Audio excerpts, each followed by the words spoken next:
Hi hello నమస్తే, నేను మీ Priya. Welcome back to Priya's kitchen. ఈరోజు మన వీడియో వచ్చేసి పాస్తా అనమాట. సో ఏ సాసెస్ లేకున్నా కూడా ఈ పాస్తా ఎలా చేయాలో మనం ఈరోజు వీడియోలు చూసేద్దాం. అందరికీ సాసెస్ అవైలబుల్గా ఉండే కదండి.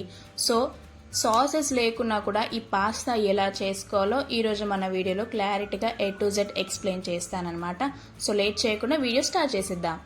ముందుగా మనం పాస్తా ఉడకబెట్టుకోవడానికి ఒక గిన్నెలో హాఫ్ అమౌంట్ ఆఫ్ వాటర్ పోసేసి అందులోకి ఆయిల్ వేసి సాల్ట్ వేసి మనం ఇవి మరుగుతున్న టైంలో ఇందులోకి ఒక కప్ ఆఫ్ పాస్తాని ఇందులోకి యాడ్ చేసుకోవాలి. ముందుగానే యాడ్ చేయకూడదు, ఇలా మరుగుతున్న టైంలో యాడ్ చేస్తేనే పాస్తా ఫాస్ట్గా ఉడుకుతుంది. ఈ పాస్తాని ఈ వాటర్లో వేసాక మనం దీన్ని ఒకసారి చక్కగా కలుపుకోవాలన్నమాట. ఒక 5 minutes ఉడకబెడితే చాలన్నమాట. ఈ పాస్తా అనేది ఫాస్ట్గా ఉడికిపోతుంది. మరి ఓవర్ కుక్ చేయకూడదు. సో మధ్య మధ్యలో చెక్ చేసుకుంటూ ఉండాలి పాస్తా ఉడికిందా లేదా అని. మనం ఒక పాస్తా తీసుకొని ఇలా కట్ చేసి చూస్తే ఈజీగా కట్ అయిపోవాలన్నమాట. సో అంతే, మనకి పాస్తా అనేది ఉడికిపోయింది. సో ఇప్పుడు మనం ఈ పాస్తాని వేరే ఒక గిన్నెలోకి స్ట్రెయిన్ చేసుకుందాం. వేడి నీళ్ళు ఉన్న పాస్తాని సపరేట్ చేసుకోవాలన్నమాట. సో ఇలా సపరేట్ చేసుకున్నాక పైన కొద్దిగా కూల్ వాటర్ కూడా యాడ్ చేసుకోవాలి, ఎందుకంటే పాస్తా ఇంకెక్కువ ఓవర్ కుక్ కాకుండా.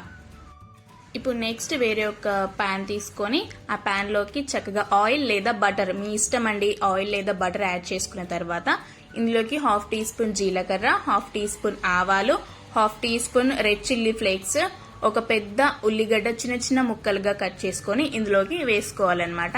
అండ్ వెల్లుల్లిపాయలు కూడా చిన్న చిన్నగా ముక్కలు కట్ చేసుకుని ఒక 10 నుంచి 12 వరకు ఇందులోకి యాడ్ చేసుకోవాలి.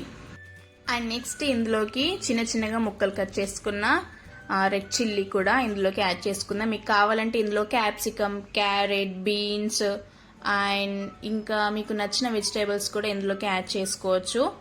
అండ్ వీటన్నిటి చక్కగా ఫ్రై చేసుకున్న తర్వాత ఇందులోకి ఒక రెమ్మ కరివేపాకు కూడా యాడ్ చేసుకోవాలి. కరివేపాకు యాడ్ చేసుకున్న తర్వాత ఒక 1/2 teaspoon ఇంగువ కూడా యాడ్ చేసుకొని దోరగా మనం వీటిని వేయించుకోవాలన్నమాట.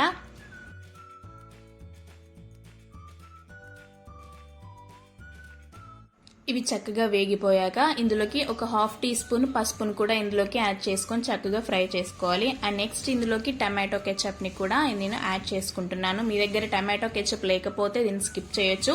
టమాటో కెచప్ వేయకున్నా కూడా ఈ పాస్తా టేస్ట్ అనేది చాలా బాగుంటుంది. సో నా దగ్గర ఈ కెచప్ ఉంది కాబట్టి నేను వేసాను. సో మీ దగ్గర లేకపోయినా కూడా మీరు స్కిప్ చేయొచ్చు. టమాటో కెచప్ వేయకున్నా కూడా ఈ పాస్తా అనేది చాలా బాగుంటుంది.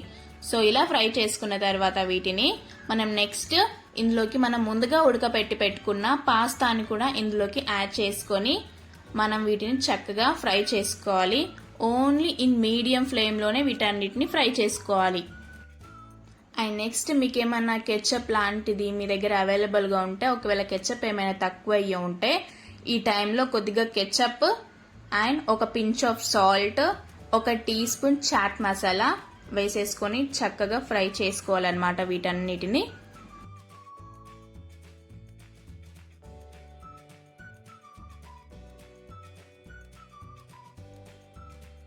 ఇలా మొత్తం ఫ్రై చేసుకున్న తర్వాత అంతేనండి, యు ఆర్ డన్. మన పాస్తా అయితే రెడీ అయిపోయింది.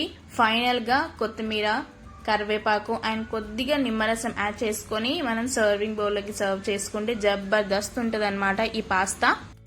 చూసారా, ఎలాంటి సాసెస్ యాడ్ చేయకున్నా కూడా మనం ఇంట్లో ఉన్న వాటితోటే మనం పాస్తా అనేది ఈజీగా క్విక్ గా చేసుకోవచ్చు అనమాట. ఈ సాసెస్ వేయాలి, ఆ సాసెస్ వేయాలి అనే టెన్షన్ లేకుండా క్విక్ గా ఇంట్లో ఉన్న వాటితోటే క్విక్ గా చేసుకునే రెసిపీ అనమాట ఇది.